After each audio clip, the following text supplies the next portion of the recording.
Welcome to the Bonner Breakdown.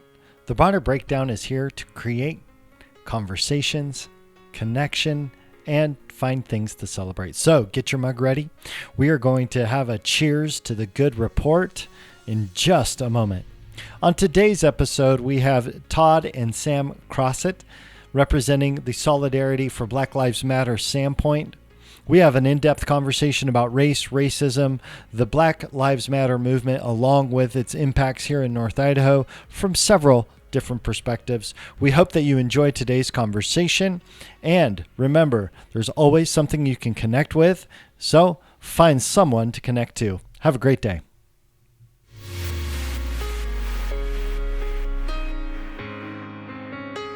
Hey everyone, this is Chris. I want to just share personally a little bit about the Bonner Breakdown, why we're here, and what is happening right now with the Bonner Breakdown in regards to some of the interviews that we're doing. So the Bonner Breakdown was originally created for the sake of creating conversation, connection, and celebration. So with those three things, it means that sometimes conversations can be difficult. Sometimes conversations will have guests and topics and things that are very benign and a lot of fun, and then others that are a little more emotionally charged and difficult. With that, I want to make sure that in these divisive times that we're looking for the places to connect. We're looking for the places to celebrate. One of the realities currently for me is to give an opportunity for all sides to share without judgment, without somebody telling them they're right or wrong or trying to infer bad motive to their heart or to their mind, but to really give people the opportunity to have conversation. If I don't understand it, we're going to dig into it. And if I think the viewers might not understand, we'll try and talk it through. The reality is I need your feedback. I need your input, not in the sense of who's right and who's wrong. The only problems we've ever had with this show is people who inferred hate into other people's hearts. And to me, I just don't believe that that's the rhetoric and the mindset that we have to have here in North Idaho in order for us to move forward in a way where we can begin to really live peaceably together and find solutions to really big issues and problems that we have in our community and in our nation. So my hope is that you'll be able to listen, that you'll find that the conversation is enlightening, and then you'll also be able to connect with something. You know, there's always a viewpoint. There's always something that we might not have liked originally, but that we can connect with. So I highly recommend you take time to do that, as well as find ways to celebrate the good things that are happening in people's lives, even from the people you disagree with. You know, there's always something good to celebrate. So with that, enjoy the next few episodes from the Bonner Breakdown. This is Chris signing out, and I hope that you fully take part in the conversation on social media. Of course, be respectful. Don't mind read. Don't tell people what they think or what they believe by their intention and motive. You don't know until they tell you, right? You don't know what's actually happening. So with that, I really hope that we get into a new phase of conversation in the season, and I hope you enjoy. Have a great day. Well, welcome to episode 35 of the Bonner Breakdown. I'm here with Sam and Todd at Crossett. So thanks you guys for coming on today. Really appreciate having you on.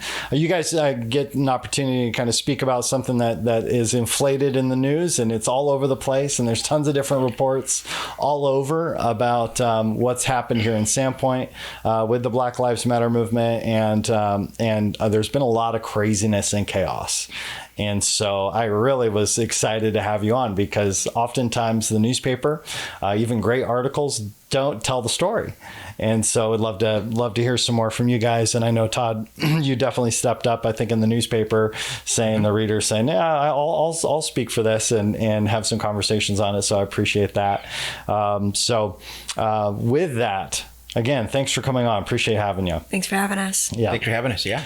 So we start off every single episode with what we call the good report. We're looking for good news. And so often we don't hear anywhere. And so, we want to be able to find those little gems here and things that are good news. So do you two have any good reports for us? Well, I think that with all the rain we're having, that it's going to turn out to be a really nice summer with a mild fire season. That'd be nice. That's good news. Yes, that is good news. Yeah. Yeah. Because I hate August when it's burning. Oh, yeah. When everything is burning, it's not ideal. It is not ideal. So that'll be nice. That'll be good. How about for you, Todd? Yeah. Well, obviously, it's a messy time. There's a lot of challenges going on. We have a pandemic. We have, really a pretty intense national discussion going on with race and among other things. And I think the good part of that is that out of those times, I think we get better often. Leaders rise up and we have difficult conversations. What I see are companies and organizations really interested in stepping up and leveraging this time to have those difficult conversations across difference. They need to happen for us to grow. And so I think that's good. Yeah. Awesome. Well, for me, I think the good report is that there is a growing desire for more and more people to find out what's really happening. And to look beneath the surface of maybe even reports and reporting and go, okay, what's actually happening? And so with that, I really have appreciated the fact that our viewership has gotten, I think a good report is that it's now really crossing over into multiple groups of people. So we've got a lot of people who watch from the right, a lot of people from the left. And so people are starting to be exposed to different ideas and different things that they normally wouldn't see. And so that to me is a good report, because the more that we can see each other, not only as human, but value each other as human, I think the better better off we're all going to be. So to me, that's a good report. So cheers. Cheers. All right. Cheers to the good report. See, it just tastes better when we do it together, right? So awesome. So now, Todd, I reached out to you because you were in the Sandpoint Reader. Your name was in the Sandpoint Reader when the demands for the Black Lives Matter list came out. And you said that you were talking. So what I want to do is get your history a little bit, let people get to know you and kind of your background. That's how we connected. It's just I'm paying attention to what's going on and thought, hey, I'd love to have someone from that not even organization, but from that, can we call it a movement, or how, I don't know how you would reference it, but from that group on. So tell us a little bit about yourself and what's your story. Now, you've been embedded in Bonner County for a long time. So I've been a lot of places, but I grew up near here. My family came here. My great grandparents and great great grandparents came here about 100 years ago, and farmed and worked at the school and played fiddle in the local gatherings and things like that. And this has always been home to us. Our family farm growing up was out just across the street from Dover. And I grew up in a little community just outside of Spokane, just south and east of Spokane, near the Idaho border, Freeman. Okay. That's where I went to school. Great. And so my wife grew up and graduated school here at Sandpoint High School. And so we've lived all over, but we've always returned back and made our home here for the last 20 years or so, 25 years. And we've lived overseas. We've lived around the kind of up and down the Rocky Mountains, but we always come back here. Yeah, right. It's got a little draw to it. Yeah. And I did a stint as a county commissioner here about, 12, 14 years ago. And most of the time, though, I've done consulting work out of here. I did it for a few years during the recession. I ran and managed cities and towns in Montana and Colorado. Okay. And then came back here, and I'm back doing consulting work. So I travel, or actually now I Zoom from here. Right. Like most people do. They do what I do. But this is home for us, and has been for a long time. Yeah. Awesome. That's great. And this is your daughter, Sam. All right, Sam, tell us a little bit about you. What's your story? Well, I'm a studio art major and political science minor at Hastings College. And where's Hastings College? It's in Nebraska. Okay. I run cross country there. Oh, good. And my story with Sandpoint is his story, but like a chapter. Yeah, right. So. Yeah, that's great. Awesome. There was a moment in time where our nation changed. And it was when the video of George Floyd's murder went viral. And to me, that was a massive watershed moment for people to see something that maybe they had not been exposed to or fully seen before. There'd been lots of different actions over the years with the Black community that had caused outrage and for people to be upset. But I think this is the first time that I've ever seen almost universal condemnation of an action. Everyone that I heard across all political parties denouncing and being very upset about what they saw. So we had this brief moment of national unity, and then out of that, it kind of went the other direction. And so and things seem to be again, really, really divided and very difficult for a lot of people on all sides. It seems to me. That happened. What was that process for you guys seeing that? For you, Sam, what was that? What was happening for you? I think as a young person involved in activism at my college, that video it's really disturbing. And for people, especially in communities like ours, it's the first time that they're seeing something like that. But the reality is that this has been happening. This has always been the case.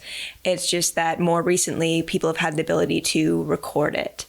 And so that, I think, is what the actual Black Lives Matter movement and Black activists have been saying in response to this, is that this is not new. This is not a one-time event. This is a pandemic just as serious as the pandemic that we're in with the virus. And they're asking for people from every community to step up and support them in a way that enables them to actually make change.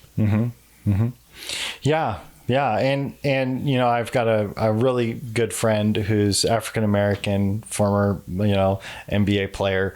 And him and another buddy and I were talking about kind of this whole thing. And we talked about the data and the statistics, and they're like, well, the statistics aren't going to show you these things that never get found.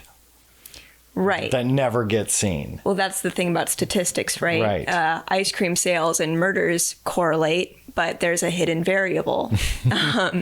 So with statistics for crime, you have to divide it per capita to understand why and how exactly communities are being disproportionately targeted. Yeah. Todd, how was that for you when you saw what was happening nationally and everything with what happened with George Floyd? Yeah, I didn't see it as actually a unique event. Right. It's been happening. It happens all the time, and I think a lot of it's off our radar unless we're in it. So it's really easy for me up in my little corner of North Idaho to, if I see something uncomfortable on the television, to change the channel or to, just to shut the gate on my driveway and log off of Facebook. Yeah, block off Facebook, and I'm all done with it, and I don't have to feel that discomfort. But it's going on all the time, and there are people in our country and around the world that are in that discomfort constantly. And so whatever happened to catalyze people into action around that singular event, it was actually the latest in a string of events. It wasn't the video of Ahmaud Arbery getting killed for going out for a run by armed vigilantes 2 months before, that had been basically swept under the rug, had just surfaced and called the national. So it's I don't know what catalyzes people around a specific event. Maybe it was just the absolute egregiousness and up close personalness of a man being publicly executed in the street for over the course of 9 minutes. Right? That's you don't see that every day, thank God, but it does happen every day, and it was recorded, and for whatever reason, people catalyzed. And I guess my take on it is, thank God, it's about time that we do. And the second part of that is, said, well, it seemed like there's a moment of unity, but see, then I think the discomfort starts, right? And it's like, well, we can't just all say, well, we're all sad now, and tomorrow we'll get up and it'll be fine again, for things to change. And I think that's what people are saying, is that no, it's time that we have to change this. And this runs deep. It's not a singular bad apple. I mean, it's the bad apple that carries it out. But it's baked into systems in a way that I think is really uncomfortable to examine. And so as you start that's a great way to say it. That was a great way to say it. As you start to unravel that ball of kite string, it makes us uncomfortable, and which I think is also really unnecessary. Because part of it is, when we start doing that, you say, well, okay, there's a systemic racism in the country, and those of us in this room to some degree or another have probably benefited from that, but we're not at fault for it. Right. We didn't do it. Yeah. I mean, I didn't do it. I'm pretty sure you guys didn't either. Yeah. But at the same time, so can we disassociate us and say, okay, well, I didn't do it, and yet it still exists. Yeah. And its existence is not an indictment on me, but maybe it can be a call for action for me because I've got a voice that maybe other people don't have. So it's really interesting because that was really an eloquent way to put that, and thank you, because I think there is this rub around personal responsibility in this, and who's responsible. And I think the concept that I think where we're seeing heads butt here is the concept, because of the racial makeup of the neighborhood that we live in, 96% white most recently, that a lot of people feel like, man, you're saying that this is our fault, and they're like, it's not our fault. Why, get off, quit blaming us, type of thing. So what's kind of the response to that? Well, I think that a good analogy would be that if somebody 100 years ago built a bunch of houses and you live in one of the houses, but he also went and burned down a few other houses, and every, few years he shows up and burns down the same houses over and over again. So it's not that you're burning the houses, but you're living in a house that he built, and he's also burning down some houses. So you could still live in that house, or you could say, hey, maybe we should find a different contractor, find somebody who's not also just burning down these houses that are the same ones. So, one of the, when we talk about, I think there's two main issues that I think Black Lives Matter as an organization has done a really good job of messaging. I think there's a lot of things they've not done a good job messaging, but that's my personal thing where I'm like, I'm not sure if they're quite getting the support that they really want with some of the messaging. Now, one of the things is looking at the concept of implicit bias, and then looking at the concept of systemic racism. And so really understanding both of those sides, I think, is extremely important for every individual to understand what that actually looks like. And they're connected. And they are connected. Right. The systemic racism is the disease, right? And then all of these other aspects, implicit bias, and even larger ones like white nationalism, police brutality, they are all symptoms. And so when we treat these like all different, completely separate issues, we're ignoring the umbrella, Yeah, that's interesting. I'm always curious about the concept around nationalism. Did you say white nationalism? Yeah. Is that okay? So if you go, well, I might have some implicit bias, but that guy has the Confederate flag in his yard, and that's a completely different issue. And it's like, well, yes, that is, different issue, but it's also, it comes from the same thing. Okay, which is that we have a history of racism in this country, and it's in all of our institutions, and it's in all of us as well. Naturally, as humans, we have bias, but this country was literally built on racism, on this enslavement of Black peoples and the subjugation and genocide of Native Americans. And we erase that from our history that we teach to our kids. And so I grew up thinking that racism was over in this country, and then meeting people who are still suffering from it. That's really hard. I think this is where there's the divergence in perspective, I think for a lot of people would say, they would say, but also America probably has done more to eradicate systemic racism than any other nation. I hear that a lot, especially, like how many people died in the Civil War, the Emancipation Proclamation, the Civil Rights Act in 1965, these different things that over the year through this struggle have happened, the banning of Jim Crow laws and redlining and some of that stuff. So what I see happening is like, okay, so there's been a lot of efforts taken to try and level the playing field. And like you've said, like the analogy with the house still burning down, when you look at where are the highest concentrations of COVID-19, and it's in inner cities in the same redlined areas that were there in the 30s. Yeah. And so that's where we can look and go, okay, so systemically, there's a pattern of a lack of funding and a lack of opportunity within certain, within the Black community. Well, it builds over time. That's be there, and it builds over time. It doesn't go away as soon as you just say, it doesn't go away just as soon as just because you erase it from a law. Correct. Right? Yep. I totally agree with that. And it builds over generations. And there's a sort of I see this in our national discussion, and it's actually, I think it's really, if you study cultures, it's really sort of ingrained in our culture is we're pretty good problem solvers, a lot of us, right? Yeah. Figure stuff out, which has gotten our country a long way to put a man on the moon, right? Being able to solve problems. And at the same time, it gives us, we can have a sort of an either or mentality that we can fall into. It's like, well, which one is it? Have we done things good? Or have we done things wrong? And the answer is probably both. Yes, both and right. And so we have done some things wrong, but I think also what Sam's saying is that with our failure to actually teach our failings and our ongoing challenges to our kids, it's really easy for us that aren't seeing it every day to think that it's all done. I grew up the same way. It's like, part of the reason why Sam thought it was all done, because I did too. I was like, well, we had the Civil War, and then we had Reconstruction, and then we had Martin Luther King and Civil Rights Act, and we're all done with that, right? Well, no, we're not all done with that, right? And there's all these pieces that we never learned about. But the thing is, it's like your own personal development. If you pick up totally get that. Yep. Place at the shelf at the bookstore. Yep. First thing it'll say is, okay, well, take a good hard look at yourself. Right? And I think one of the realities of history is that we can't change it.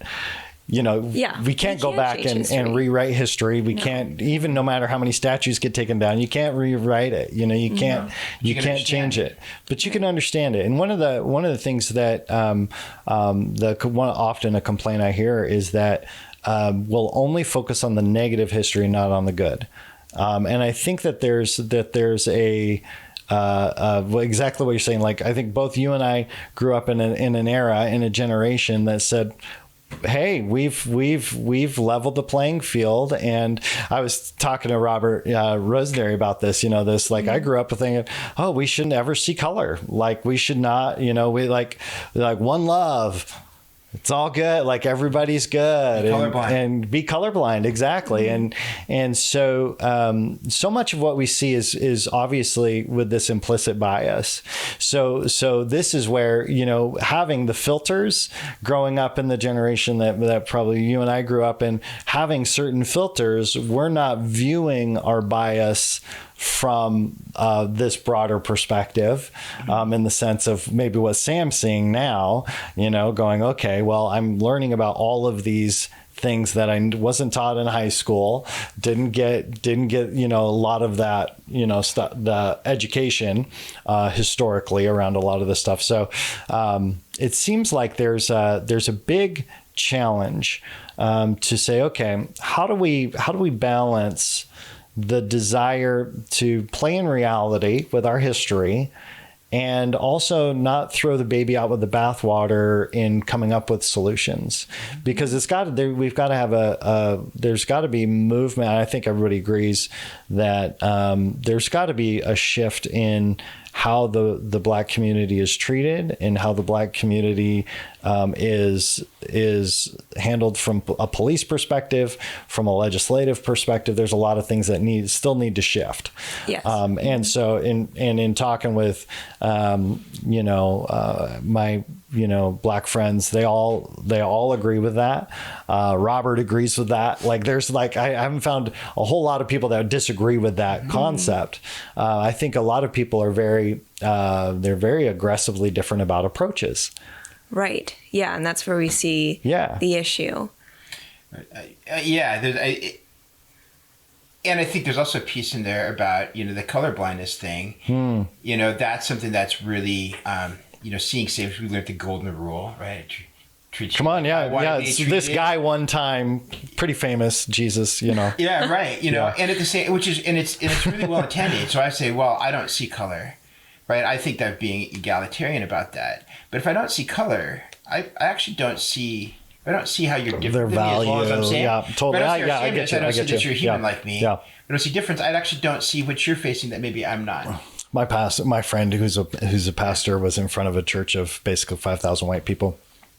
And he said, how many of you here would love to trade places with a black man today? Not a hand went up. Mm-hmm. So don't tell me there's not some issues here. Yeah. I think that the one love, the colorblindness, that's the goal, right? That's the ideal. That's we would want people. That was Martin Luther King's dream, right? Mm-hmm. Is that people are people. And judged on the content of their character, not the color of their skin. Exactly. Yep. But the problem that we have is that people who are able to, so white people, have been able to say, okay, well, I'm just going to do that. And we see it here. We live in our, white community, and we have this same circle of people, and we are allowed to live our lives because nobody is going to judge us by the color of our skin. And so in order to truly move towards that goal, we have to recognize what is actually happening, which is that we have implicit bias. And the good news is that it's totally reprogrammable, and it just takes a little bit of education and just takes a little bit of introspection, and you're well on your way. Yep. Mm-hmm. Yeah. And I think this is where I think the Black Lives Matter movement maybe struggles a little bit. I'll just say in general, because I feel like there's they definitely there's a shaming that if you don't see it the way we see it, you're racist. I'm actually really glad you brought that up. So there's that, and so that's something that you see. But go ahead. So we are, I think, we're 400 years into this, and we hear it all the time that it's like they should be about how black people should protest. Right? They didn't like it when Colin Kaepernick took a knee. They didn't like it when they were protesting people peacefully, didn't like it when they were rioting.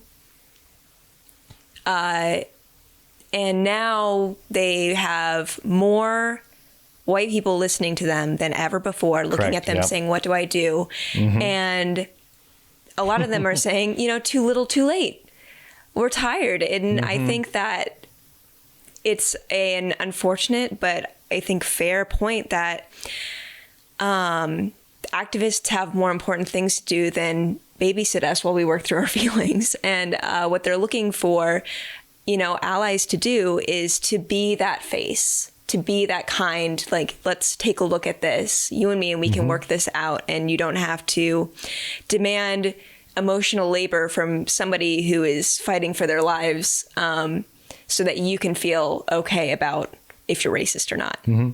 So, but just even if you disagree, right? Even if So there, I guess there's one piece that you just said that maybe you can explain it a little bit better for me. When you mentioned this that so someone disagrees and they're like, actually I think that maybe somebody who's super, make America great again, conservative, says Trump has done, all these great things for the black community. And somebody says implicitly, no, you're racist because you don't agree that this problem looks like this, or the solution to the problem looks like this. And so that's where I feel like there's that, just in having the disagreement is now called racism. And that's where it's not emotional labor to not be accused of something. So can you explain the emotional labor piece? What does that, what does that look like for you? Because I'll just tell you, like I'm taking in stuff from all over the place, and I'm playing devil's advocate on some things and trying to really understand, and help people understand. Yeah, and we do that in our community. I'll tip back to Sam, finish your thought. But we were like, so if you think if you're to the left of right, then you're a communist, right? So we do this back and forth thing, right? And it's totally. But Sam, you're speaking. So the emotional labor piece refers to the idea that you are giving somebody effort in order to work for them emotionally, and we do it every day for everything. Sure. When you are calming down a child from their tantrum, that's emotional labor. And, it's a back and forth. So when you are in a relationship with somebody, romantic or otherwise, that trade-off back and forth where you interact with each other emotionally and there is some caretaking there is an exchange of emotional labor that is equal. But when Black activists talk about not owing white people kindness in this time, or not owing them education in this time, what they're talking about is that they have not received any sort of emotional labor from us. They haven't received any caretaking from us. And now, as always, they were brought into this country to serve us. And I think that what they're saying is that we haven't been exchanged what we're owed. It's just a continuation of unfair labor. Okay. And that's interesting. I don't know if it's unfortunate because more than ever we need people to be educated. But I think it's, fair to say that more than ever, we have the power to educate ourselves as well. Yeah. I think it's interesting because, and that was eloquent. Thank you. That was great. So, one of the things that seems to kind of come up for me a little bit in that concept of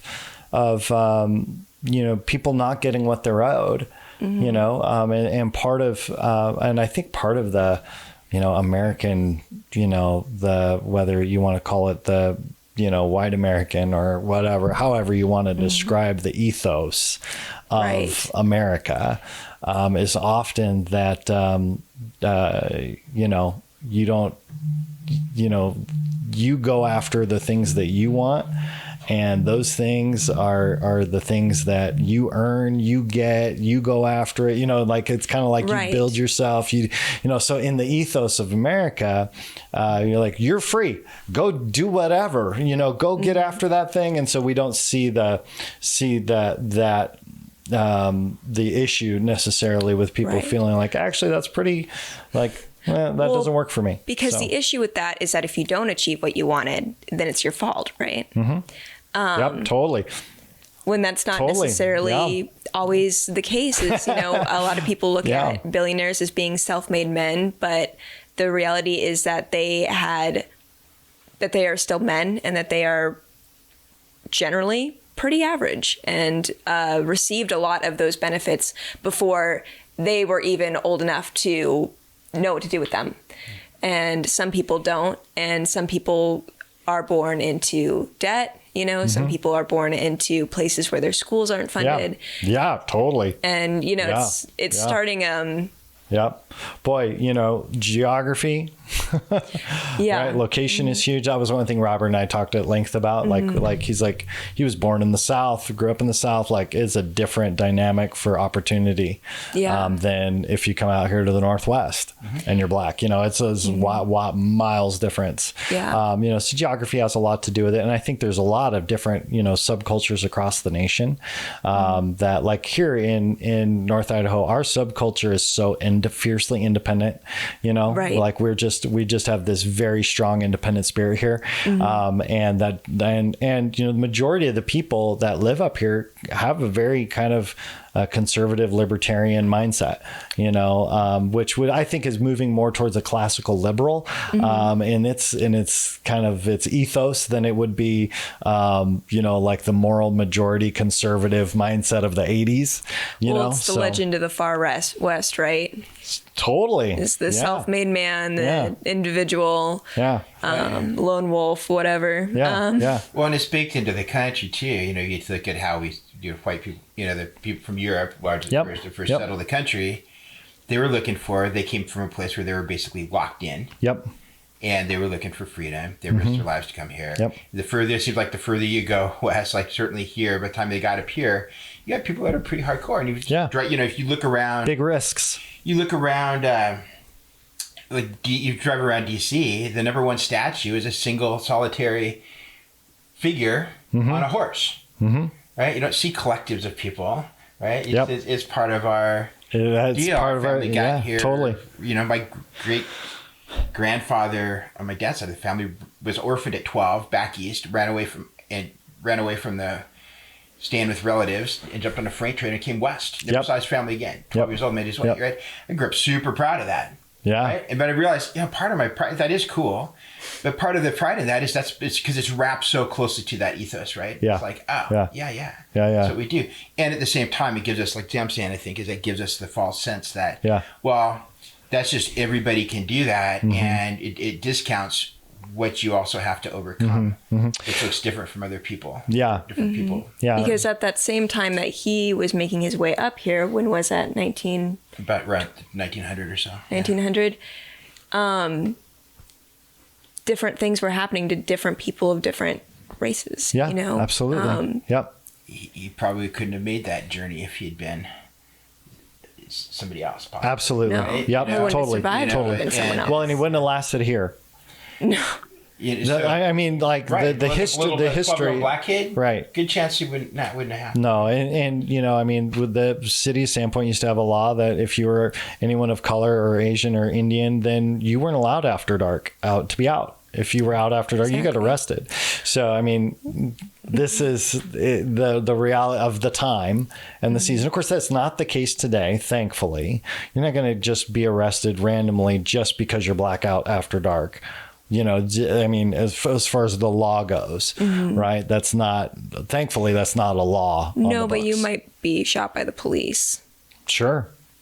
See, that's how it could.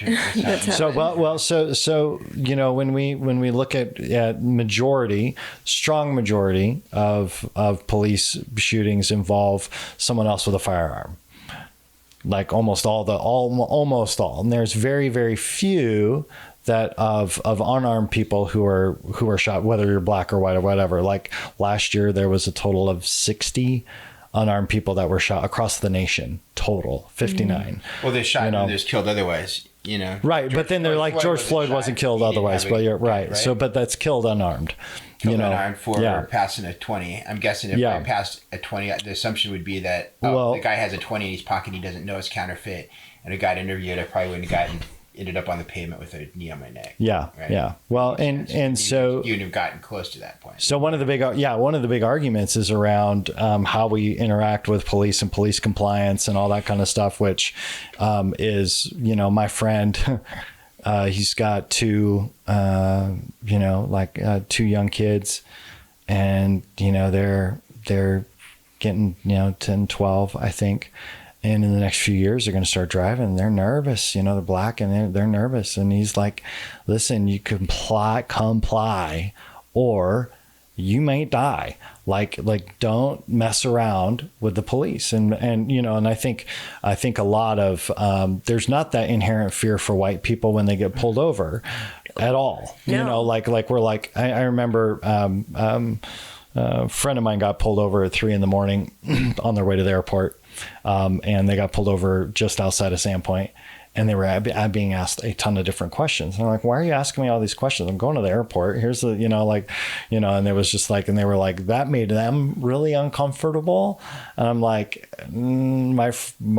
my friend who drives a Bentley truck, very wealthy, gets pulled over in really nice neighborhoods.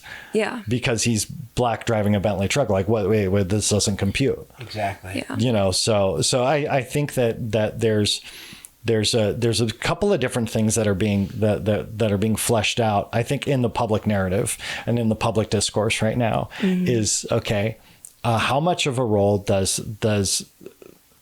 the culture around policing, and how much of a role is the ability for people to comply with police, play in the whole effort of how many people, how many issues, how many people, like you look at the Rayshard Brooks, punches an officer, steals his taser, runs away, and gets shot, in the back while he's turning around to shoot, gets shot. And so it's like, okay, like that, there's this moment of like, okay, guy's obviously intoxicated, he's obviously, not doing well, but this concept of compliance with police, it seems like we're moving in the opposite direction of saying, do not comply with the police. It's kind of on a national message. Yeah, there's a lot in there that I think you just surfaced. Go ahead, Sam. I think that there's an idea that there's not a lot that you can do. I mean, Breonna Taylor was sleeping when she got That's shot so, yep. And there's definitely ridiculous. and her boyfriend was arrested for defending his home. I'll tell you what, you break down my door, you're going to get shot in my house. Yep, you better believe it. Yep, warrant or no warrant.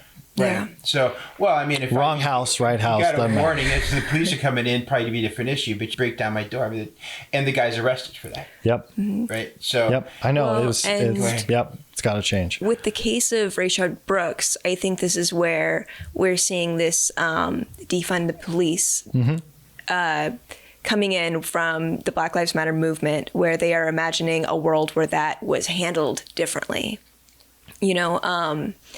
And this is not necessarily an easy fairy tale solution, but come on. If someone from a different department, maybe a social worker, came and knocked on his window and said, "Hello, sir, how are you doing tonight?" And he wakes up and he's blurry and he's drunk and he says, "My partner and I we've got a car, we're gonna try and, can we get you home or can we get you to a shelter? You can't be here.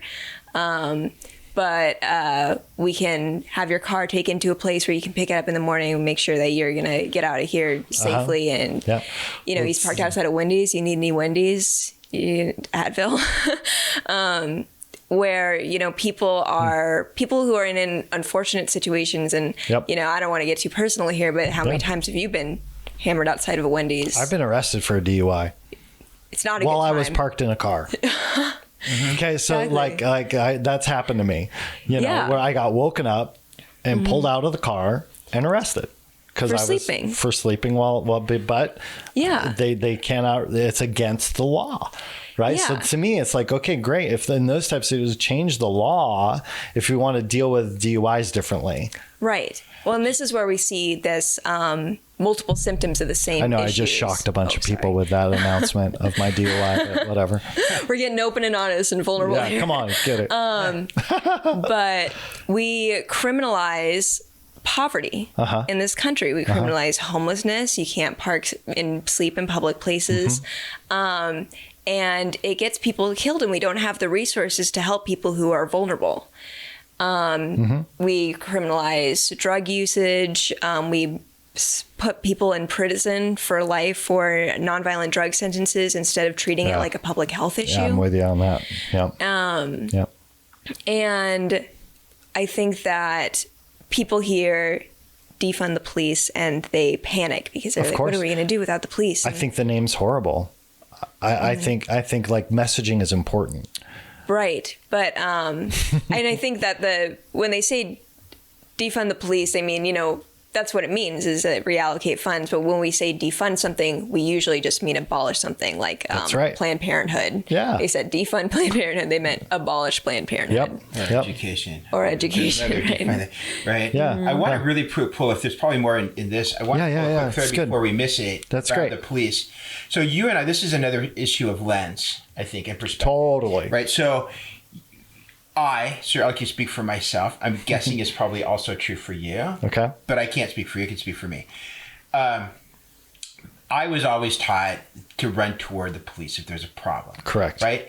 And I have always been rewarded for that. Correct. Right. And if I have, and I have, even if I am just marginally compliant, I'm fine. In fact, I can even argue with the police. Yep, I did. And I'm probably still fine. Right. And so the way that I look at that is, it's like, okay, the police, to me, I can reasonably deal with the police. Yeah. And I worry about these. I also have a son. As a father, I worry about 800 things with them as they go out the door, especially as they're learning how to drive. But that's not one of the things that I worry about, is that they're at risk because of the color of their skin. Mm-hmm.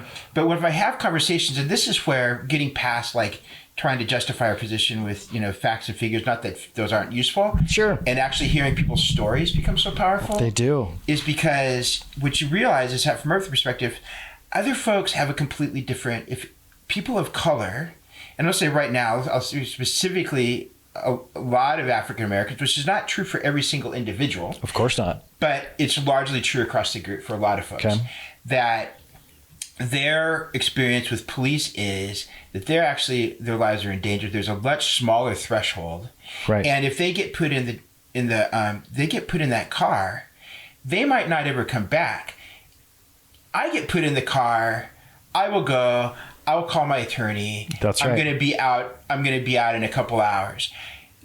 A black person gets put in the car, they don't really know what's going to happen next, right? They might be on the ground with a knee on their neck. They might be falsely accused and be in jail for the next, like, like the Central Park 5. They might spend the next 13 years in jail. And get coerced into guilty pleas. Well, who knows? And so this all goes into the fabric of the background. So if I look at it through my lens, right? So I tend to judge. We judge each other's actions based on our, like the iceberg theory, right? So we act based on what's going on inside, right? Through everything that we've learned and our history and everything.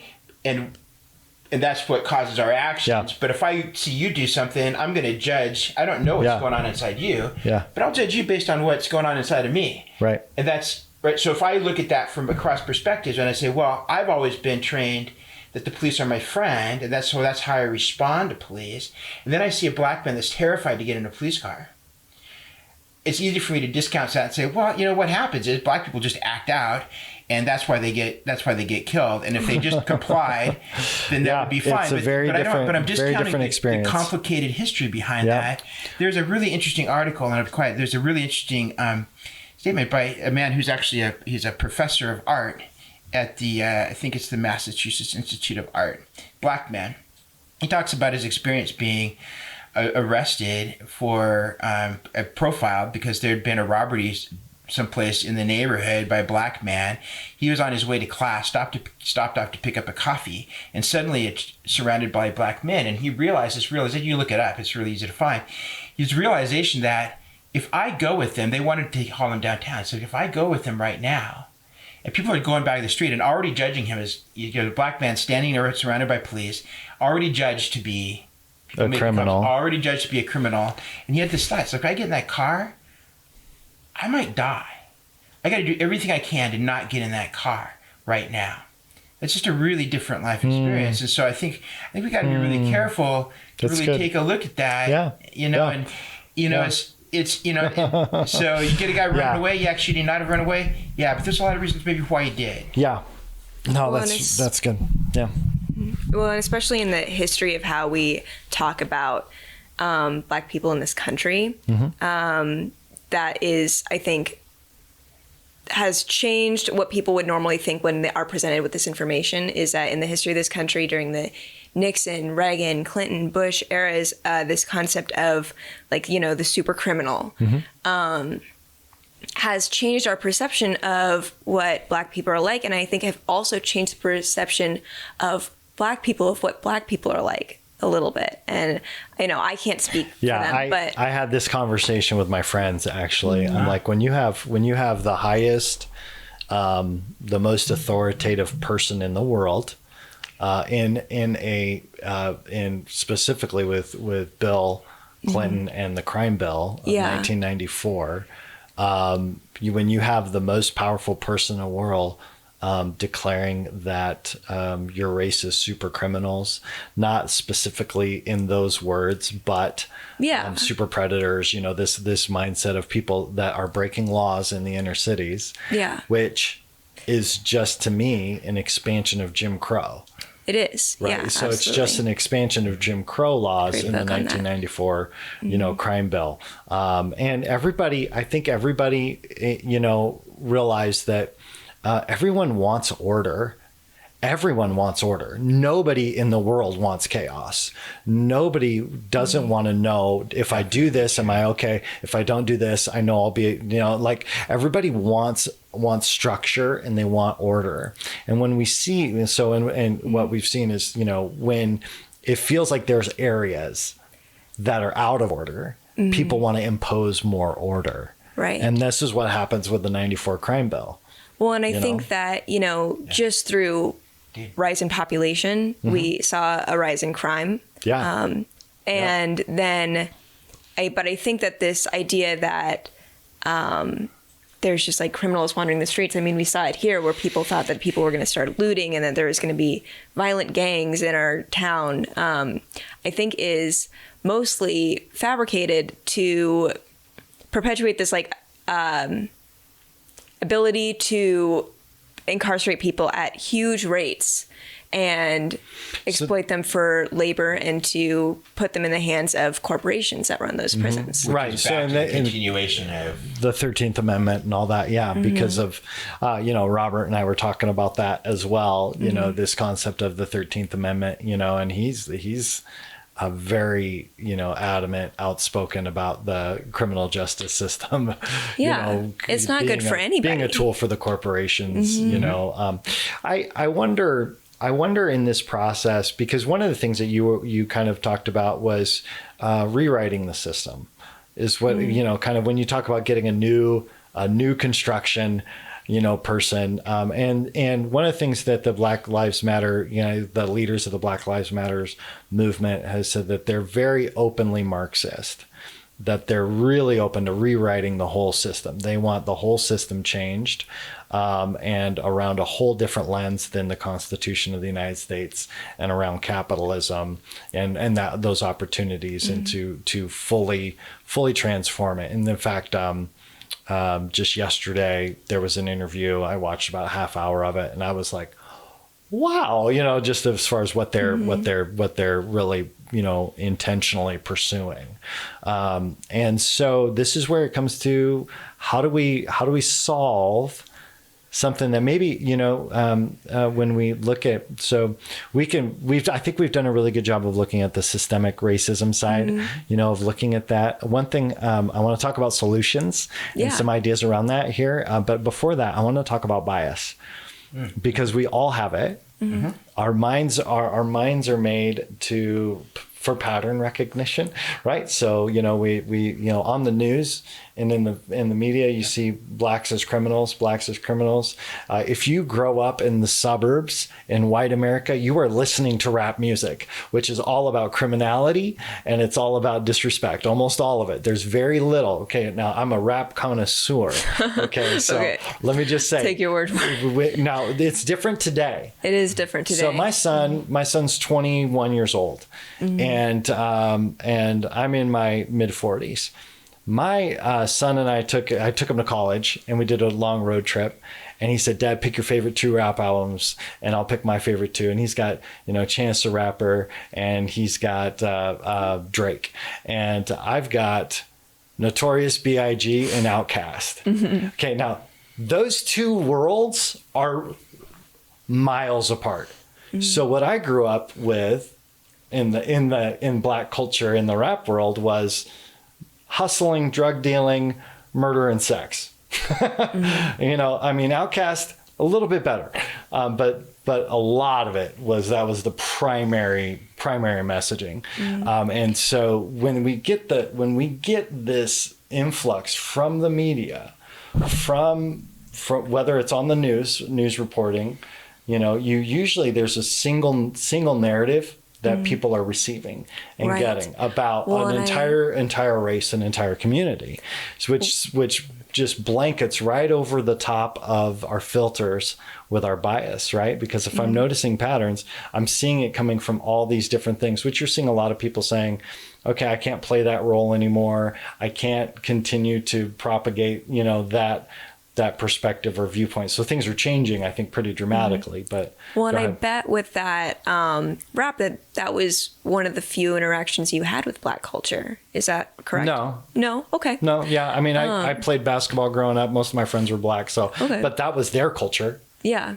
That was their Black culture. There, it wasn't like they grew up in a middle class, but they. They're all listening they used to that. The wind, and they were all about the thug life type of mentality. I mean, that just was and what I it think was. that people have a point when they say that can be self-defeating. Yeah. But yeah, sorry. No, it's all good. So I said a lot there.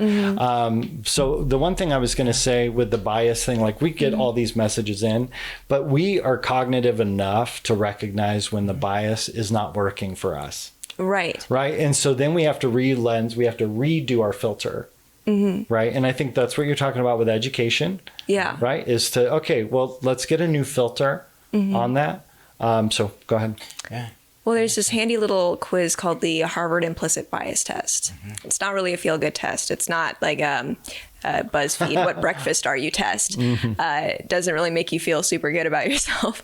But it's a good way to, especially for me, I was like, I'm a part of the LGBT community. Like, I can't be racist. And it's like, take the quiz. Right. And there's a lot of different sections, implicit bias against disabled people, implicit bias against Native Americans, implicit bias against gender. And it's interesting to go through and just take it. And it's not political. It's just very psychologically, you just connect positive or negative words with different images of people. And once you take that and you can kind of receive a thermometer reading of if you've got bias or not, then you can kind of move forward from that and be like, okay, well, where is that coming from? And it's actually, if you're into, self-improvement, it's a great way to kind of look at yourself from a not super personal lens, because when you call somebody a racist, it's personal. People take it really personally. Yep. Yeah. And but you shouldn't, this is where that's the shaming piece that I was talking about, right? Right. Is I think that something becomes personal when it's a sustained choice. And so I think that with a lot of people with implicit bias is not necessarily a sustained choice that we're aware of making. It's something that we just have that's a natural reaction as people. It's a survival tool in our brains. And I think that we've all got this opportunity that's incredible with the movement that's happening right now and with all of the tools that we have with the internet to make huge strides in the way that we think about how much we have the ability to choose who we are. Absolutely. I think that's a huge piece that you bring up there around that, because you're right, our brains are wired. We have a reactive brain. Actually, there's a guy that won a reward for coined it the fast brain, however you want to say it. So, if a bear comes running through that door, we don't have to think about what to do next. We're up the stairs. And so that part of our brain is pattern recognition. It's there for a reason. But that's not the executive portion of our brain. It's not really wired to make decisions. That's right. So if we can interrupt, and it goes back, that stuff's getting loaded in there, all the way back to birth. So who knows what's in there? I catch myself thinking stuff that, oh my gosh, where did that even come from? And who knows? And it goes back to the thing of what are we responsible for and what are we at fault for? Yeah. We're not really at fault for stuff that got loaded into our head.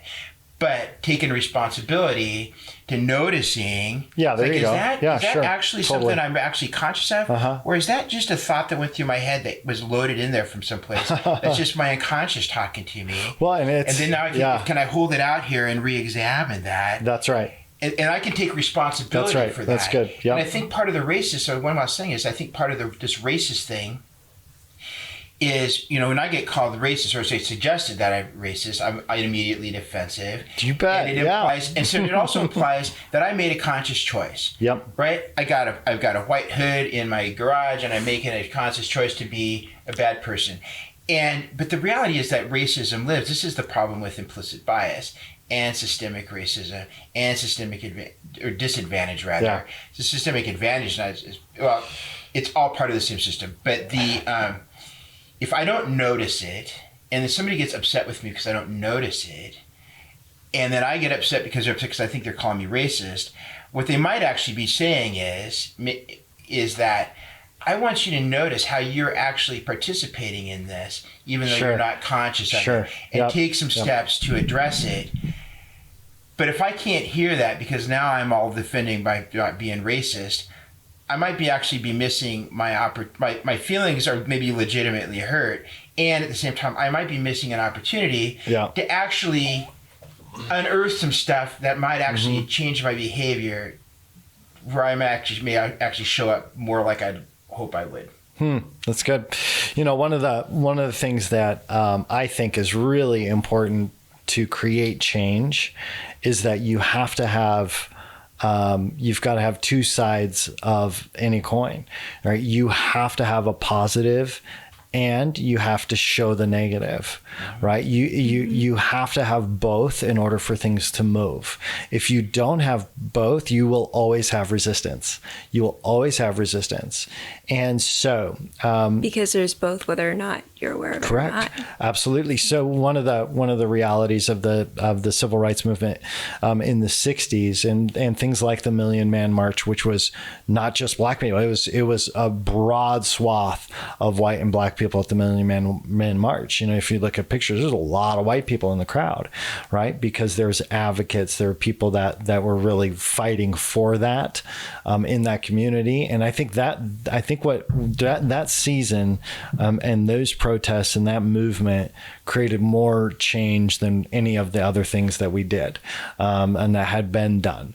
I had a friend who said that that changed their entire that whole movement. The casting the vision that Martin Luther King was able to do, to cast the vision of what the future could be, gave people the positive, and then they had to get down and dirty and fight to get the negative dealt with too. So it took both to do that. And unfortunately right now in the conversation, I don't see any vision for positive. What I see is the need for justice, and it's an intangible justice. It's not just about rewriting system. It's giving me back what I don't have, what was taken from me historically, which no one could ever repay. Right. There's no thing or nothing that can make up for those things. So at some point, there's the desire for the justice has to be satisfied at some point. And I only see two options for that. Someone subjectively saying, okay, now I'm okay. Someone has to each individual has to subjectively say, okay, now we are okay, right? And to say justice and judgment has been paid, or mercy has to be given. So I don't know. And obviously this is just on a mindset level. I'm not talking about down in the weeds, stuff, which is really big picture. So it seems to me like there's this huge opportunity to cast a vision for the future that I think is completely being missed, that Martin Luther King nailed. And that's why so many people idolize Martin Luther King. He's an idol to most white Americans. He's an idol to most black Americans. He's an idol. He's people don't even look at the negatives of the bad things he ever did. They're not going to look at it because, wow, look at what this person did, because he cast the vision and dealt with the negative. And so that's my only real, because I see it, and I go, okay, at some point we got to be able to find a way to move forward together. Which is true. And he also got shot. And he wasn't very popular back then. Sorry, Sam. Go ahead. No, absolutely. Yeah. Well, I think you are kind of spot on with the Martin Luther King thing, is that we really like Martin Luther King, especially as white people, because he was really hopeful. But there's also another group who is creating a lot of positive changes that we don't really like to talk about, which is the Black Panther Party. Yeah. So when you hear Black Panther Party, I know that when I, especially in the past, have heard Black Panther Party, I think militia group. But that was not necessarily true. That was not the whole of them, is that they created the free lunch program. They were teaching self-defense. They stood for a lot of the things that conservative Americans stand for now. I totally agree. Yeah. And so when I think that there is blueprints being made, and I think when you talk about either both parties are going to have to say that they're okay, or there's going to have to be mercy, I think that there's a third option there, which is the one that people who are really in this are the most afraid of, which is that we will go back to the way things were, and everyone will say that the work is done. Everybody in power will say that the work is done, and we will simply be in the next stage of this. Okay. There's a slippery loop that can take place right there, I think. Okay. That's exactly what happened after civil rights. Because what happens is, and I can speak for myself again, so this is part of, you want to, my privilege, I can check out of this, right? So I've got the privilege of being, I give it the privilege of being comfortable. Right? I don't have to choose to confront this stuff and be uncomfortable with it. And so a comfort place for me is solving problems. I'm really good at it. Me too. Right? And as soon as we go to the whiteboard and start talking about, come on, get it. Right? Strategy, mission, action, plan, right? All that stuff. Smart. I'm in my comfort zone. Discomfort goes away. But here's the problem, and I don't disagree that that's where we need to get. That's what's needed. That we need to solve the problem and not and have action, which is ultimately, I think, what also everybody wants. Correct. Not just to slip back. Yep. But here's the problem, though, is that as soon as I switch over to that, I'm back in my comfort zone, and there's a danger in being in the comfort zone, because what I also might be doing is using that as a way to say, okay, let's stop with all the messy, discomfortable stuff, and let me go back into my comfort zone, and I can actually, might be well intended, but I can actually hide out there. I'm capable, and I'm guilty in the past of hiding out there. I think we got to be able to also be uncomfortable and understand the messiness of it. And this is not necessarily a problem that lends itself to simple solutions. Correct. Yeah. And I think the other piece of that is that it's really easy for us that are inside the power structure, generally speaking. Okay. Right. Okay. So you could argue like every night. So are you talking broad brushstrokes? For me, being white, male, raised middle class, and being straight, that puts me in the inside of a lot of groups. Right. So I tend to have a fair bit of power. So if I look at people who have been marginalized, so in this case, what we're talking about now, Black community that feels that they've been marginalized around this issue of systemic racism, it's really easy for us to say, and I was told this as growing up as a kid, don't come to me with a problem unless you also come with a solution. Right. So here's the difference.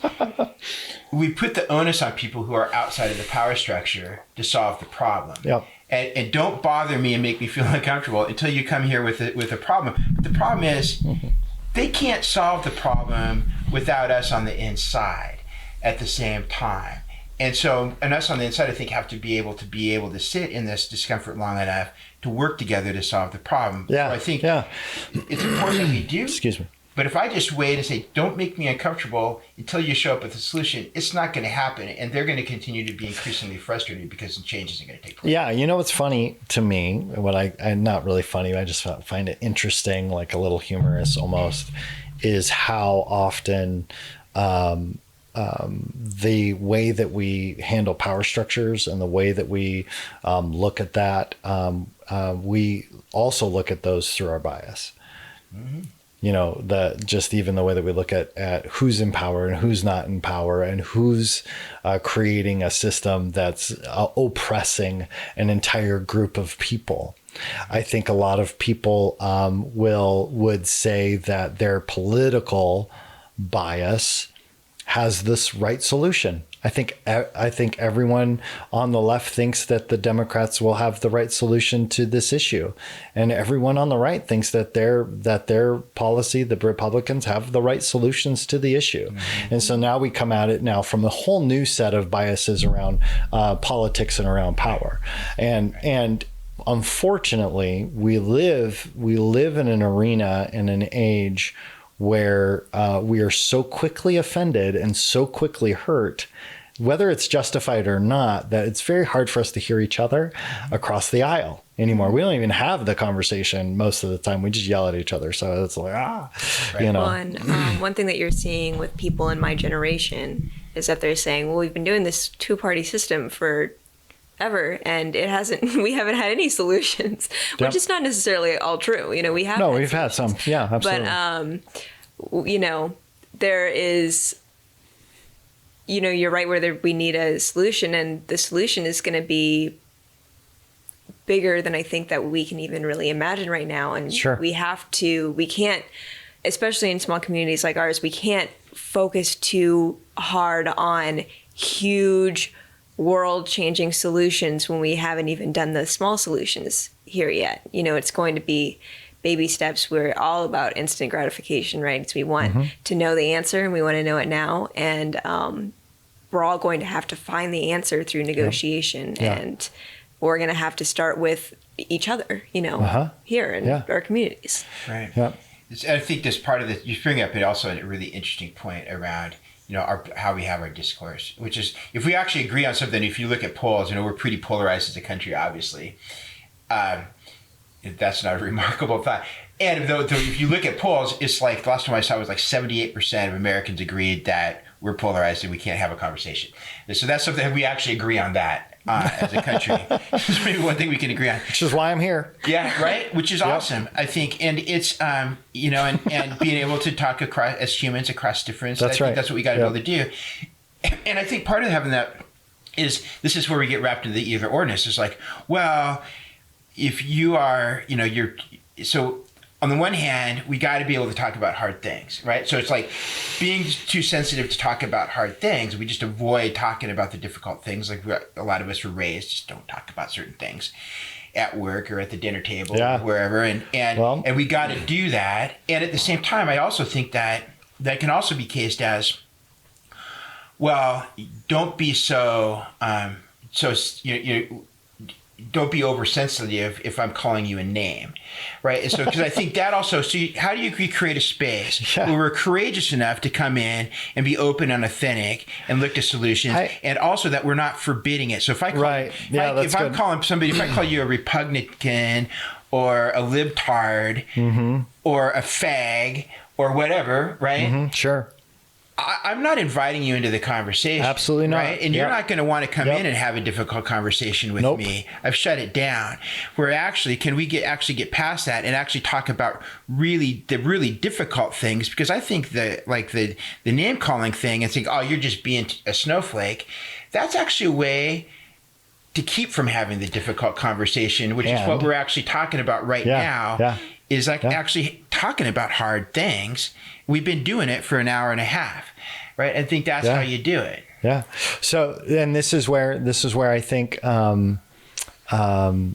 this is why I struggle a little bit with some of the messaging from the Black Lives Matter, because I think there's a lot of advocates who don't feel like they should be shamed into helping, or, you know, be put in this position where, you know, you owe me, therefore I can call you whatever I want to call you. And that mindset actually creates more defensive posturing. I do. You know, so I think that's, speaking of what you were saying, just to say, okay, but there's still that piece. But well, and I think that what advocates are saying is that we need to start within our own communities. So, you know, like, if you want to help out the movement, if you want to work towards racial justice, start with the dinner table, you know, start with your family, make those conversations, because it does start with just conversations within people. It doesn't start on the national news with somebody saying, like, everybody in this country is a racist, and you at your TV is like, well, I don't want to listen to this stuff, and turn it off. Exactly. You know, you have to start with, like, hey, do you want to take this test with me? Do you want to talk about what's going on with me a little bit? Yeah, that's good. Yeah. Working on it with my parents. And yeah.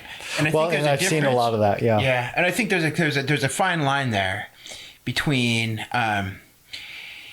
saying, look, I'm going to challenge you to be uncomfortable, or I'm not going to call you a name. Mm-hmm. Right. Yeah. And at the same time, I'm not going to stop talking about this because you're uncomfortable. Mm-hmm. Right. And so, and if that makes you feel shame, maybe there's something you need to look at for yourself. Right. Because my purpose might actually not be to shame. Actually, I'm usually on the other side of that. Somebody's purpose is not necessarily probably to shame me. Maybe I've got mixed up with, I feel like I'm impelled to feel guilt over something that actually, when somebody's asking me to actually just be uncomfortable and hear them and take some responsibility, they're not trying to say I'm guilty. That's something I'm bringing maybe to the table. Yeah. So where's that fine line? Yeah, totally. To draw boundaries with each other and challenge each other. But also where we're like actively, I agree. I think active shaming does go on, and name calling does go on, and it goes on from all sides, and I don't think it helps at all. It doesn't. I don't think it does. I think if you're going to show up to the negotiation table, you should probably compliment them instead of. But it's not saying that you. That's the rule of negotiations, right? That's right. Is to try and work with somebody. But we're not really used to having negotiations in this country. We're used to having arguments. Yep, and one of the things that just on the that I would say that people on the right definitely feel like the Democrat policies have hindered Black advancement. Like all of their policies have hindered it and held Black people down. And I know from a lot of my conservative friends are like at wit's end, like just give them freedom, like let go of all of these things that are suppressing the Black community, and that's the mindset, and then of kind course back to the rugged individualism. Yeah, and then let it be rugged individuals, but we're going to discount everything else. Well, and actually take, but giving the opportunity for the outcomes, whereas they feel like a lot of the policies actually push down opportunity, don't give opportunity, and so on the other side, you see this huge, actually all Republicans are pretty much racist and they hate Blacks. This constant, thumping of the drum, and so it's a real sticky place for all of this discourse. Right now, it's a real sticky place. One of the things that we saw all this stickiness come out was with the protests. Right. Okay. So we have some Black Lives Matter. I'm just transitioning a little bit. And then I don't want to take up too much of your guys' time. This has been a great conversation. We have these Black Lives Matters protests. Obviously you were there for those. And what was that like for you? How was it? It was, I knew that it was going to be a much different scene here than it was, it would be in, say, like Minneapolis or Seattle or a city with, a population that's not 91 to 96% white. But it was mostly very relaxed. There was a couple people who I think didn't know what to say or were a little bit aggressively with the movement, and that's the issue that I have with liberal activists here is not just here in general is that we take on anger that's not our own, and we speak for communities that aren't ours. So I could watch that video of George Floyd's death and be enraged and thinking like, I want to burn this country down. It's just like, well, it's not like, I don't really get to be mad about it because I can be mad all I want and it's not going to help anything. What would help is for me to actually negotiate, actually, peaceful protest, actually push change. Okay. And, if my own family member died that way, then I could be angry and probably not burn something down. I wouldn't do that. I'm glad you followed that up because this video might be entered into evidence. But at that point, that would fall under me grieving, right? That would fall under me trying to get something accomplished. Right. Yeah. And so what I think we need to focus on in our community is what is going to be helpful. Okay. What is going to be workable for everybody that's going to improve our community. You know? Okay. Yeah. Good. Yeah. I was the whole, the armed individuals down there. I've got one of those gentlemen's going to be coming on the show tomorrow. So, just because I'm trying to get everybody's, insight on the thought process and where people are at and trying to help people understand each other a little bit. I was on the bridge the first day. Yeah. Okay. And Sam wasn't. Not. Okay. No. That day that I actually went out there on the bridge, one of the reasons I wanted to support this across, in our community across the country, because I thought it was important to show support for that. And then I saw this thing come out on social media. I was working and I saw this pop up and this call. And that concerned me a lot. It's like, well, I was trying to decide if I had time to go or not. And then it's like, I'm definitely going to go. And, that was a different scene than the Saturday march, and I think that afterwards, correct, yes, and it was, and I was pretty vocal, and I've been threatened over it, and I've been pretty vocal about that. I didn't think that was okay. It's a boundary, and I'm actually not against the Second Amendment. I have guns myself. Grew up hunting, in a gun-owning family, and and I've been pretty vocal about that. And you got to know, you and Shelby talked about intentions versus impact, and so I don't know intention there. I can speak for impact, and the problem that I had for it, and this is about calling it. This is where I draw a line. It's like, I'm just not going to just say okay just to make peace over this. I'm going to say I don't need to demonize anyone, but I think there's a boundary there that was not okay, and I think that's around asking permission. So problem I had there is that we had people show up with weapons, and so you've got a disbalance of power. You've got largely people Sam's age and younger showing up there to do a peaceful protest. Is really clear these folks are not Antifa. We don't have a history of Antifa here. We do have a history of right-wing militias here. And so showed up, and so to basically what I saw was basically following and guarding them, and but saying we're here to protect you. And I think that may have been a legitimate thought on people's part. But when you're protecting somebody without their permission, without being asked and without the permission, it starts to look a lot more like we're actually out here supervising you. So, so all of a sudden you've got folks that are really vocal. If you watch threads on the right, there's very vocal. We're not okay with people who are on the left, and there's certain things, and then you got people over here. It's like we're talking about Black Lives Matter, and we've got you're kind of loosely. I don't know why these are left and right things, but they seem to sort out that way. So now you got people that have. I'll help explain that, but go ahead. That are weaponized, that are out there. Okay, we're watching you. We're saying we're here to protect you, but that's really not necessarily the implication there, and that's not necessarily how it's felt. And then you say, well, why don't we, aren't you grateful, or why don't and maybe some people are, but at the same time, if you stand down, you got people surrounded by people older than you with guns, saying, aren't you happy we're here? What are you going to do? Right? And so where I get concerned about moving forward with this, well, one, Georgetown University School of Law has come out with issued an opinion letter that actually it's against the Idaho Constitution. So the armed militia coming out as a quote unquote, as a police force, security force.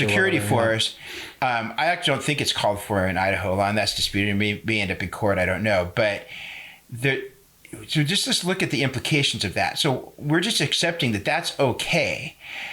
But what happens? What happens if it's like, okay, I get tired of people following me around with a gun without my permission, because it has a chilling impact on my right to free speech.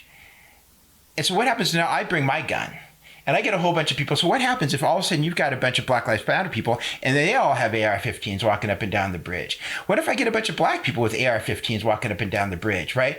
What happens then? Where does it start to go off? We already see it's calmed down here in Coeur d'Alene, and I really appreciate, first of all, I appreciate the city stepping up and saying, no, thank you. And I appreciate the militias up here saying, backing off. Yeah. Right. I appreciate that. Yep. But I see in Coeur d'Alene going the other direction, and I see people going by and saying, nigger lovers and flashing guns and protesters. And what happens if you arm the other side, which is right now purposely not doing that in order to not escalate the situation?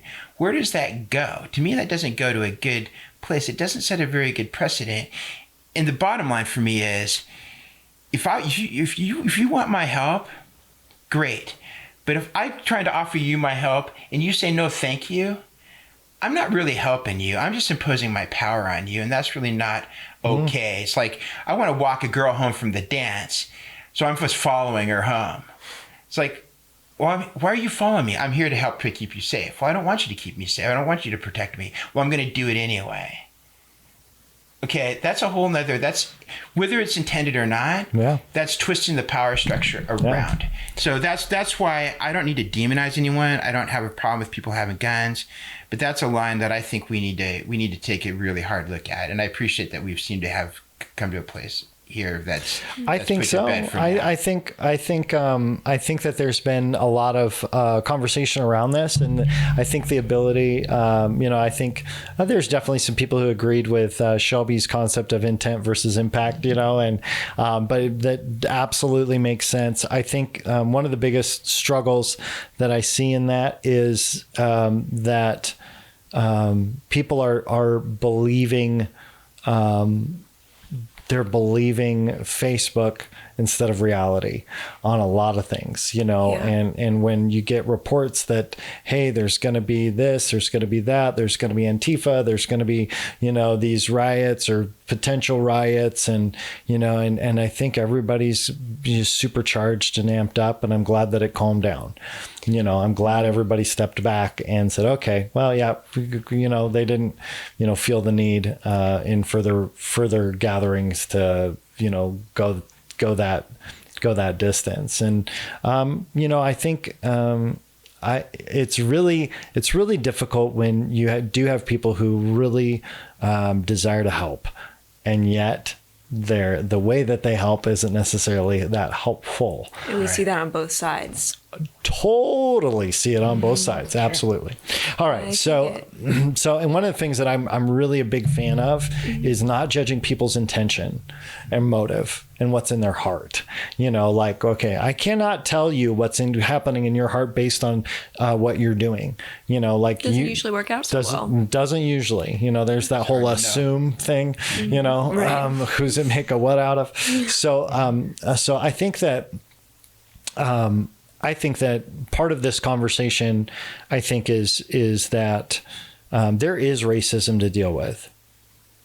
There's still pockets of, the Covenant people, pro, Aryan Nation people up here. It's been here a long time. And they're still here. Yeah. And so to me, I feel like it's appropriate to pick the right enemies. Right? Like pick your battles, pick your battles and pick okay, so if there's, just because someone disagrees with the solutions that Black Lives Matter is putting forth, and they're thinking, that doesn't mean that they're racist, or it doesn't mean that they don't think that Black Lives Matter because they disagree with the approach of Black Lives Matter movement, right? Like whether it's demands or even in the approach on how to defund the police and all of that kind of stuff. Obviously, get educated on it, learn what you're protesting, learn about the thing that you don't want to participate in. Yeah. But at the same time, disagreement doesn't mean ill intent within somebody's heart. No, not necessarily. Yep. So. Yeah, not necessarily at all. No. But I do agree with the education piece. Yeah, it's absolutely. Huge. And I think that we are not necessarily listening to people who know what they're talking about all the time. Sure. Because we disagree. We disagree. We're just like, I'm not going to listen. But there's a difference. I know a lot of people that would watch the Robert interview won't watch this interview. Yeah. Fully aware. Yeah. But there's a difference between me disagreeing with another kid my age, and there's a difference with me disagreeing with somebody who has a PhD on racial justice. And I think that doesn't necessarily mean that everybody's going to be right all the time, that Correct, people who are part of movements are right all the time. And I'm not suggesting that we have to just accept that that's true. Yeah.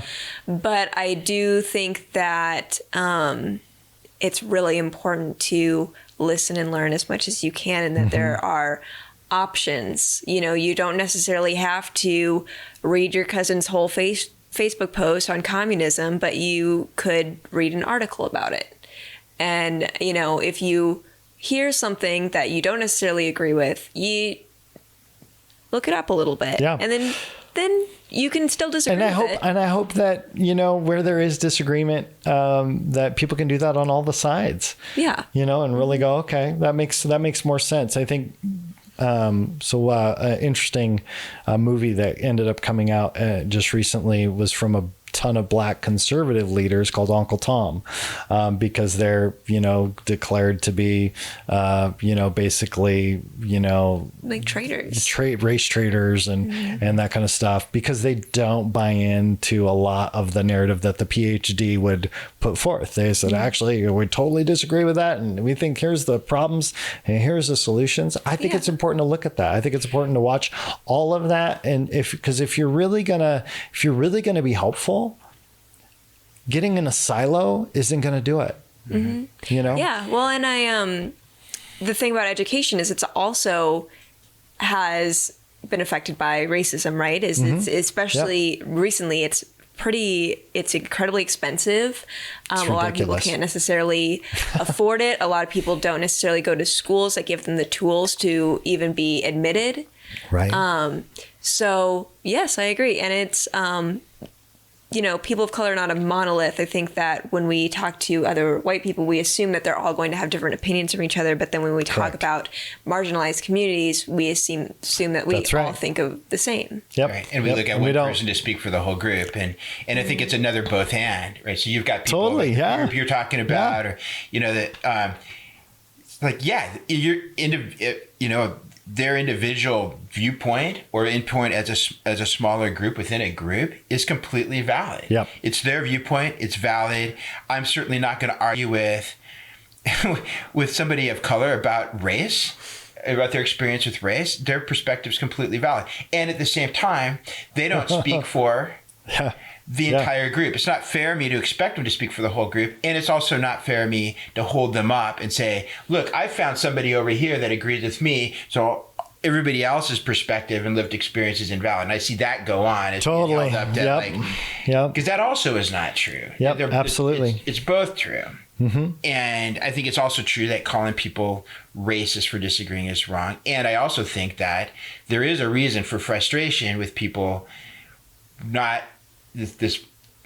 people experiencing not being able to change things because the people in power keep retreating to a level of comfort and don't seem willing to take a look at the situation and then challenging them. And I think that also comes in to get into this area of, like, I have interactions with people say, well, this is like, quit talking about this because I feel like you're calling me a racist. Well, maybe somebody did, or maybe they didn't. Maybe I'm just uncomfortable. Yep. And that's why I want you to be quiet.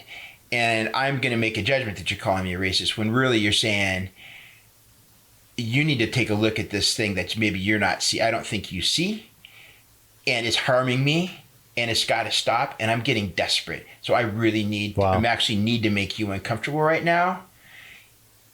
Even when you don't want to be, and maybe you don't have to be, but I got a knee in my neck, and I need something to change. So I'm gonna push it. I really had a hard time when one of my really close friends, my friend who's a basketball player, you know, played professionally and household name guy, but he made the case like, Chris, you've got to help get me out of this. Well, and I'm like, you know, I'm fairly conservative and very like independently oriented and like, okay, you know, like I'm like, man, I don't like that. I don't like that. You know, he used a pretty grotesque analogy for me and put it in some terms that made me, you know, like kind of shudder. And I thought, you know, I hear you. I love him like a brother, and I'm with him regardless of, you know, so I'm like, all right, man, I'm with you. And, you know, we're both people of faith. So we just really orient around that as far as like, how are we going to move forward in a way that benefits everybody, and that's healthy, and that's, you know, a blessing, you know, and so there's certain aspects that we're processing through, but it's a long, difficult, hard conversation. And it's really a good one to have, because, you know, we have to remember that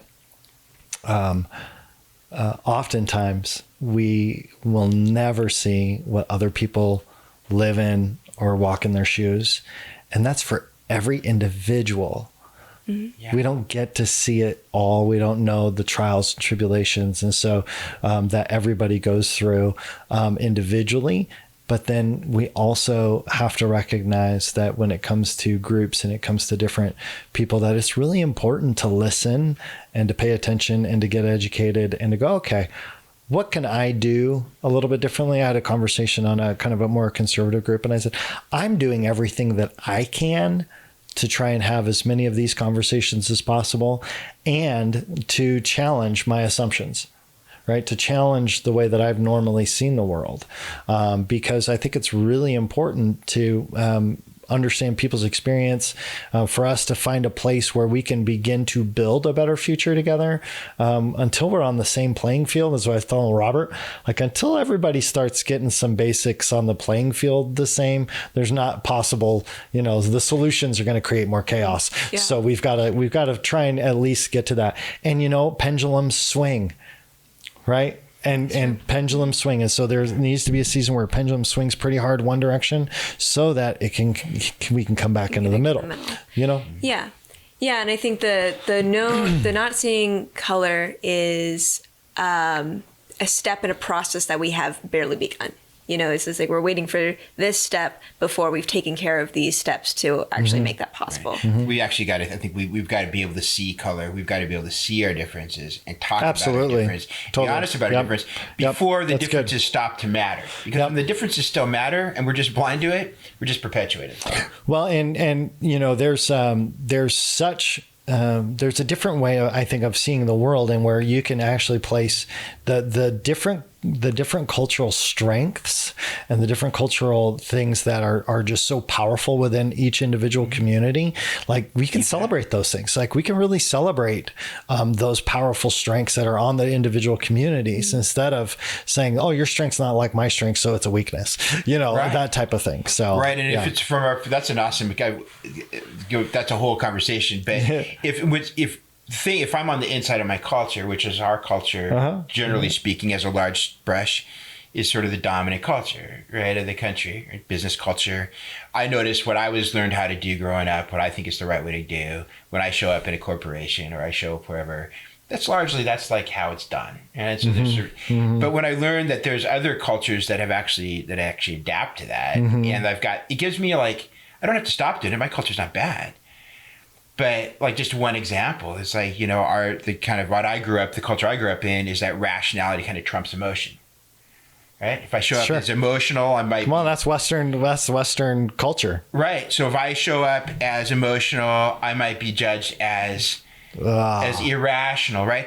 Well, you know, other cultures are different, and also between men and women, also there can be a difference so what I learned for myself is like it's actually free. So I can realize is like I can actually show up with some emotional,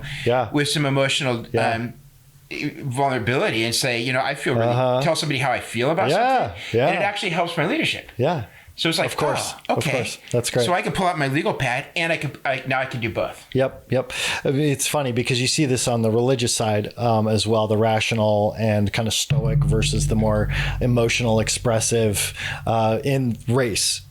Right, the black churches versus the classic, fundamentalist white church is going to be miles apart culturally, and it's almost all like rational versus emotional. Right. And it's not saying they're not rational.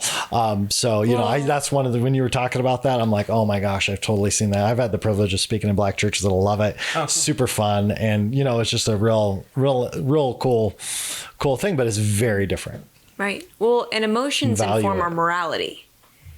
So when we say that you can't have to make all these decisions and you can't be emotional about any of them, you are cutting away part of your ability and your instinct to make choices that are right and wrong, I think. And you hear it all the time. It's like, don't get emotional. It's like, but it's an emotional issue. I feel emotionally about it. And my emotions are the only reason that I care about it. Because this issue, the Black Lives Matter issue, it really doesn't affect me here. It doesn't. So if it doesn't affect me and the solution won't necessarily benefit me in the way that I am benefiting from the system now, why should I do it? Yeah. Because I believe in other people and I care about other people and I want to see a world and maybe raise children in a world where it's not an issue anymore. Okay. Vision. Yep. And yep.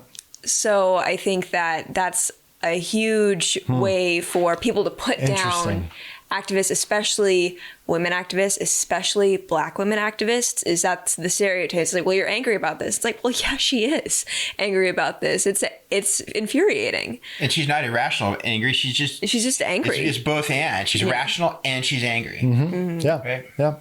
Yeah. It's interesting. I think that, I think the concept around morality and the intersection between morality and emotions, I think like the rule of law in the sense of like if we go back to Judeo-Christian ethic of the 10 Commandments being the moral, the kind of that moral compass, and then your emotions should have like Western, mindset, emotions that have zero to do with that. Like your emotions might swim you toward it or push you away from it, but this is that solid piece of the thing. So learning how to navigate in those arenas is really interesting. That's just a really interesting concept. Cool. Well, I think we should probably wrap up. Yeah, it's been a great. I've been here for a while. Yeah. No. Well, and I don't like putting caps on time when we're running down a rabbit trail, or whatever that might be. I will say that I believe that this conversation hopefully will open some people's eyes to not just buttress their bias, but to open up, to look at maybe some different perspectives on all the sides. And I'm hoping that at some point in the near future, I told Robert, I feel like there's an awakening happening in our nation. And I feel like more and more people are seeking truth and they're wanting what is right to prevail. Not just what feels right, but what is right, what is just. Because if it's only based on my emotions in that sense, like if what's right and wrong is only based on how I feel about it, well, I'm either victimizing someone else or I'm becoming a victim in that. And I knew that's a whole nother conversation. But I believe that there's this overarching, like this reality where I'm believing that we're going to find a place to have clear vision for how to move forward. And I think it's not going to look the way that BLM thinks it's going to look like. And I don't think it's going to look like what the conservatives think it's going to look like. And I think we're going to find something in there that's really going to work well. Well, I think most people in this country have some idea that what we have currently is not working very well for us. Yep. Agreed. And that's going to come to something for sure. And human beings are incredibly, if we, in our highest selves, we're amazing. Yeah. Right? And so that's my hope, is that we rise to that higher self and we create something that's not in one stereotype or another stereotype. Yep. And we create something that works for us. That's, it's like, okay, it's Marxist or it's fascist or it's some extreme. Why don't we create something that actually works, that takes the best out of our free enterprise nature, and also supplies justice for everybody, for the communities, that it doesn't have to be like on the backs of people that we're victimizing, and sees ourselves clearly and our actions clearly. I think that's all entirely possible. Yeah. Well, and what we're just trying to achieve with the demands that the solidarity group here came up with is to just educate. It's like make sure that people whose salaries are paid by taxes have the tools to not discriminate while they're at work. And that's good to have the tools, because it's illegal to do it, but yeah, we got it's the like, implicit but bias. obviously if it just because something's illegal, it doesn't make it not prevalent. People do illegal things. And so we just want people to be well educated in schools, people well educated in the government on how they can better serve an entire community of people, and for the police force to have good de-escalation training and non-bias training. And as a guy I was responsible for government employees and for including police forces for quite a number of years, and I look at that stuff like, the things that worked, that I always saw that kept people safe, are implicit bias training. It helps keep everybody safe, and keep them out of trouble. And de-escalation training with police forces. I mean, you're not just protecting people in the community, marginalized people in the community. You're also protecting police officers. So I see that as, I look at that and I'm kind of confused why that's an either or, because it's to me, in my experience, it's a win-win. Yeah. I think a lot of it is messaging, and I think a lot of it is also learning how to propose something without vilifying somebody. And I think that there's just room for improvement and all this stuff. I read through the demands, and on its face, like, I didn't see anything that I'd be like, yeah, that's really horrible. Yeah. Like, okay. Like, I think that there could be a huge benefit to a lot of those things. I think the process, messaging, all that kind of stuff is stuff which at some point somebody says, this is what the demands are, because this is what we want to have happen. And until somebody really makes a stink about it, usually nothing moves. Right. So, there it is. So hence the hard language, I think. Yeah. And at the same time, I think there's some offense taken to that. But I think that's the reason why. And also, I mean, like, let's be honest, like, nobody's been taken hostage here, right? I mean, there's no, nobody's over a barrel. There's no threat. Right? It's like, what? We're going to keep walking up and down the bridge with the sign we should get to do anyway. It's like, nobody is being, it would be different if there was a hostage situation or there's some threat. We're going to, they're just not existing. I just want to say one more thing too, because I think one of the things that I hear a lot about is this concept of the slippery slope. Like, if we do this, then it devolves into this, and it devolves into this. And we heard it with the legalization of marriage. If we let a man marry a man, you're going to let me marry my dog? It's like, what? Yeah. No. So most of the time, and it's not universal, but just a general rule, slippery slopes don't exist. Now, things over time change. But usually the thing that people really don't want doesn't happen. Yeah. So, it's like they just got to keep that stuff in mind. I don't know. I study persuasion and messaging a lot because I think that's the number one tool that we have in this world to see change, is how do you negotiate and persuade and help somebody see something. And, so I think that hopefully people will step back and look at all of this stuff from a little less defensive posture. Because that you don't see clearly when you're defensive anyway. So hopefully on all sides we can all step back a little bit and be good. Indeed. So I think there's an opportunity. Yeah. Sam, thank you so much for coming on the show. Appreciate having you. Good luck in the rest of your school, getting all that stuff done there. And, and Todd, it was nice to connect with you and meet you. And thanks for coming on. Likewise. Yeah, thanks for having us. Thanks all right. for the discussion. Yeah, you bet. All right. Well, have a good day. All right. We're good.